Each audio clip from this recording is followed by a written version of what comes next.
আসসালামু আলাইকুম রহমতুল্লাহি বারাকাতু। যারা আমাকে দেখছেন দেশ ও দেশের বাইরে, সবাইকে আন্তরিক মোবারকবাদ। আজ দেশের এই ক্রান্তি লগ্নে দেশ আজ এক কঠিন সময় পার করছে।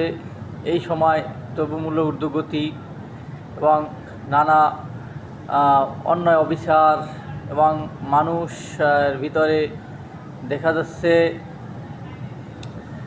ভালোবাসা ও মায়া মহব্বত উঠে যাচ্ছে। ব্যবসায়ীরা দিন দিন সব কিছু দাম বাড়িয়ে যেন সাধারণ মানুষের উপরে চাপিয়ে দিচ্ছে।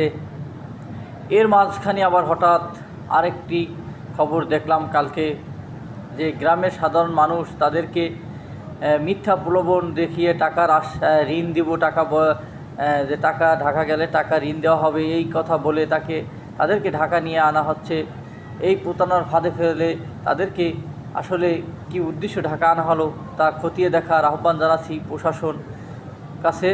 প্রশাসন আরও সচেতন হতে হবে এবং আমাদের যারা গোয়েন্দা ভাইয়েরা আছেন তারাও এটি আসলে খতিয়ে দেখেন কি উদ্দেশ্য তাদেরকে ঢাকা নিয়ে আনা হলো, এবং এই গ্রামের অসহায় খেটে খাওয়া মানুষদের মিথ্যা প্রলোভন কেন দেখে ঢাকা আনলো, তাদেরকে আইনের আওতায় আনা হোক। যারা করেছে তাদেরকে কঠিন বিচারের দাবি জানাচ্ছি।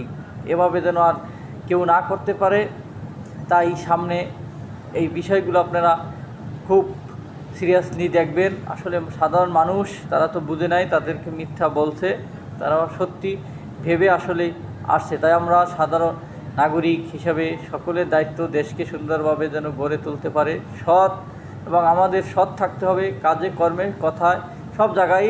আমাদের এই জনগণকে সৎ থাকতে হবে, তাহলে একটা ভালো রাষ্ট্র আমরা গঠন করতে পারবো। তা না হলে আসলে কোনোভাবেই একটা সুন্দর রাষ্ট্র গঠন করা সম্ভব না। তাই নৈতিক দিক থেকে সবাইকে সৎ থাকতে হবে, এবং এই ফাঁদ প্রতারণা যারা করে তাদেরকে অবশ্যই বিচার করতে হবে, যাতে কখনো কেউ এই প্রতারণার ফাঁদ না ফেলতে পারে ও পারতে পারে, কেউ যেন প্রতারণাও না করতে পারে মানুষের সাথে। তাই আমার খুব কষ্ট হচ্ছে কিভাবে এত মানুষ ঢাকা আসলো এই মিথ্যা প্রতারণার ফাঁদে।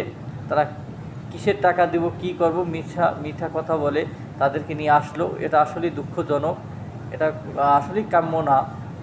তাই যারা করছে তাদের অবশ্যই বিচারের আওতায় আনা হোক, জোর দাবি জানাচ্ছি। আজকে এখানেই শেষ করছি। আল্লাহ হাফেজ।